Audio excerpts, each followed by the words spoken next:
Hi everyone, Christine Ravesi-Weinstein here from The Runner's High, also author of the brand new book from Times 10 publication, Anxious, How to Advocate for Students with Anxiety, because what if it turns out right?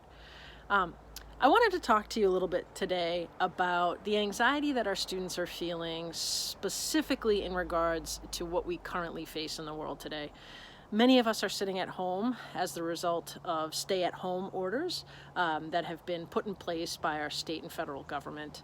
And there's a lot of uncertainty that comes with that. Many of us have started engaging in remote learning, which is a process that many educators and students have never participated in before. And with that comes a lot of anxiety. So I really just wanted to talk about a few strategies that educators can use to try to help curb the anxiety that the students that they're working with are currently facing. So one of the biggest things that students are struggling with right now is a loss of familiarity and routine. For so many students who have anxiety, school, even though in and of itself can create anxiety for them, is a place of routine and comfort and consistency, and that's really, really helpful for them. Anxiety is a disease about control, and at least they have control over how their day is going to go in regards to the fact that they're going to wake up, they're going to go to school, they know what their schedule is. And right now they don't have that. So the first tip I have is for the educators to try their best to make some sort of a routine for their students. So assign the work that you're going to be giving them at the same time every week. I would suggest actually trying to assign it maybe on a Sunday evening so the students know what they've got to look forward to for the week. I would try assigning the same number of assignments each week so that you're not throwing any curveballs at your kids. So if you're just going to assign one every week. If you're always going to assign two, assign no more than two every week. Doesn't mean you can't just assign one, but don't assign more than two. And if you're going to be available to your students remotely, make sure you do it at the same time, either every day or every week. That's really, really going to help your kids. The second strategy I have for you is to assign something creative.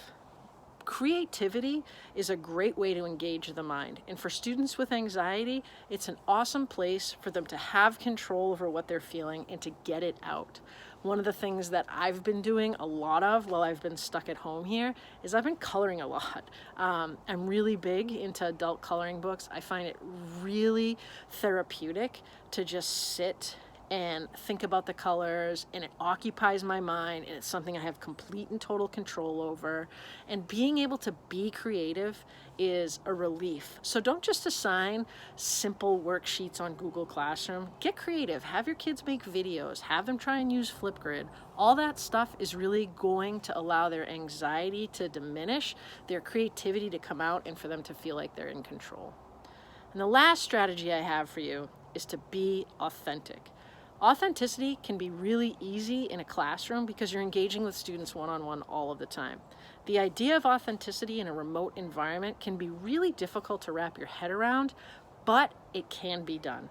So ways that you can be authentic is to be flexible with your students. We don't know the circumstances of every single student that we're working with right now. We don't know if that student is working at a supermarket. We don't know if that student has a loved one or a parent that's on the front lines of this pandemic, and they have a fear of the virus entering their household every single day. We don't know if they've lost a loved one to this disease. So be flexible and ask them questions. We want to continue with curriculum because this is a time of academics, and that's important. But even more so, it's a time of connecting, and it's a time of putting emotional learning first. We want to make sure our kids are okay. We're going to remember this time for the rest of our lives, and it's important that we are a foundation for our kids, even from a distance. So those are my tips for you. Please make sure that you try to create some sort of routine for your kids. Give them something creative so they can feel good about it. They can come up with something interesting and be proud of it. And be authentic. Ask them questions. Don't just reach out because you're wondering if they did an assignment. Reach out because you care. Christine Ravesi-Weinstein here, author of the new book, Anxious, from Times 10 publications. Check me out on YouTube at The Runner's High, on Twitter at Ravesi-Weinstein, or can go to my website for more information at www.ravesiweinstein.com.